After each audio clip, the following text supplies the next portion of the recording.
guys, welcome to my YouTube channel. If you haven't subscribed, what are you waiting for? Today we're going to be making beetroot stir fry. This is a very easy recipe to make. So first I grab my beetroots, and the first thing I do with these is I cook them so they're a little bit softer for my stir fry. So basically I just put them on the pot with water, cook it for about 10 to 15 minutes, and then I start to prep the spices for my meat. So as I go ahead to add my spices, you can see I'm not really measuring because I usually just eyeball it. But I'm going to add exact measurements in the description box below.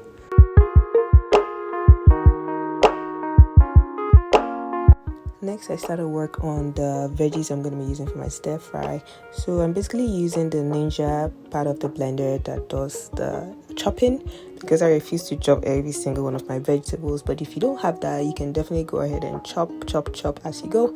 So this is what I just use for chopping my veggies for my stir fry, and this is just what it looks like.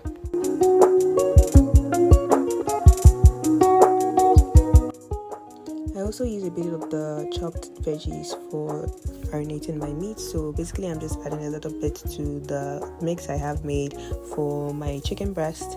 And here is me just cutting my chicken breast into smaller bits because I need them for my stir fry. If you've been on this channel for a little bit, you know how I always stress on making sure every part of your meat gets a bit of that juice that you have mixed, because we do not want tasteless meat. We want our meats to taste good. So this is just what I go ahead to do. I also do the same for the beef as well.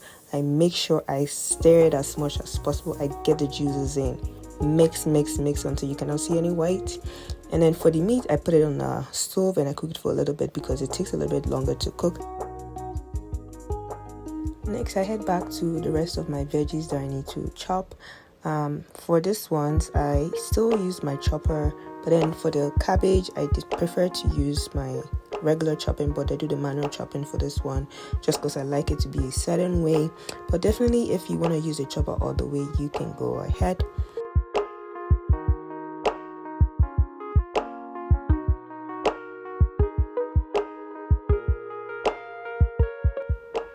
I put the meat to boil and then I start to work on my chicken breast. So for my chicken breast, all I do is just put it on a pan of oil, and then I just make sure it's fried a little bit. It's not a deep fry because I don't want it to be deep fried, but definitely if you want it deep fried, you can go ahead to deep fry your chicken breast. And this is what we have after the light frying we've done to the chicken breast. We make sure that it's well cooked, and then I head back to finish off my chopping. For this part of the veggies, this is what I use to garnish the meal after it's done. So I'm not really going into detail to cut it into very fine pieces. I'm just going for a specific shape. You can do it with this step if you do not want to have that as part of your meal.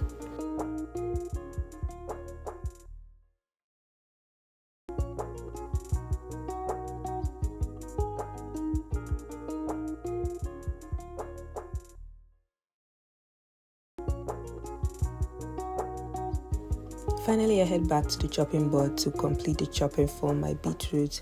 For my beetroot, I like them to be a certain shape, but you can go ahead to do whatever shape you want.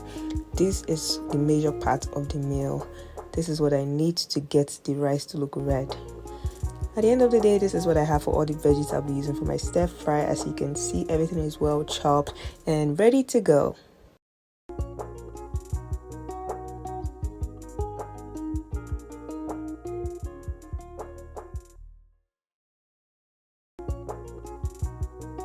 I let my meat cook for about 30 minutes, and then what I do next is I put it on a pan and then I still air fry it to give it that fried texture.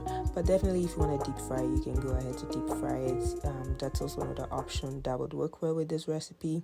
I didn't want to fry anymore.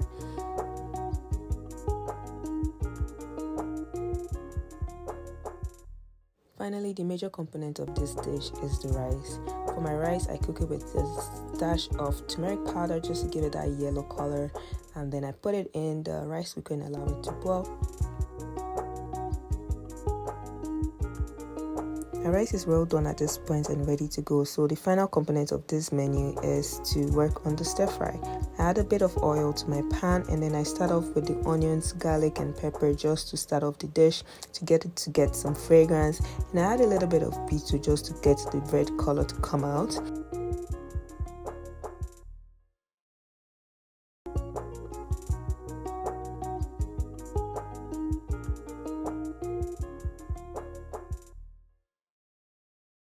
I also go ahead to add a little bit of cabbage and some of the meat I've made to this part of the menu because the meat, I'd like it to still be a little softer. The cabbage also has a bit of color to it, so I would like to start off with some color so that my rice does not overpower the color I'm aiming for, which is that reddish purplish color. Allow it to fry for a little bit, and this is just finally what we have to put our rice on top and stir. Look at that color. Look at how inviting that is. So now we start at our rice.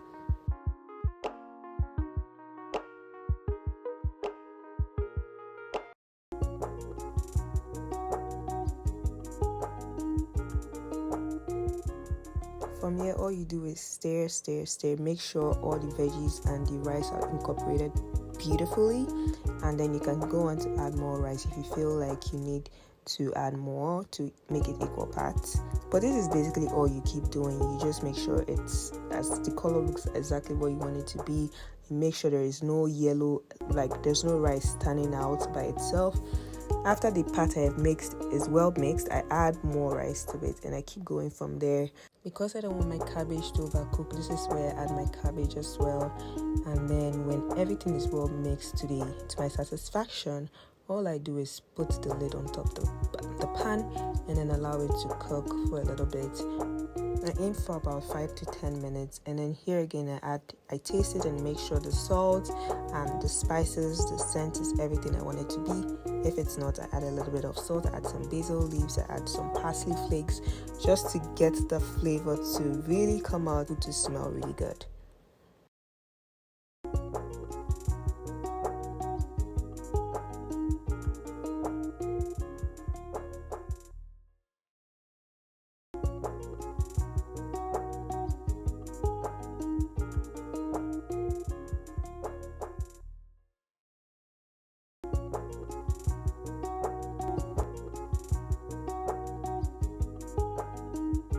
Once I'm satisfied with the texture and also the incorporation of all my ingredients, I begin to add my sliced peppers, which I'm using to just garnish the meal.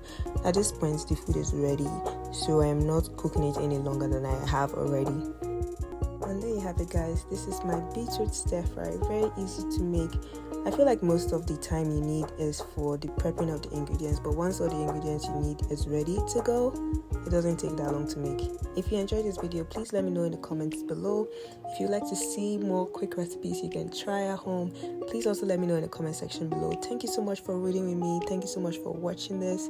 I hope to see you next time. Have a great day. Bye.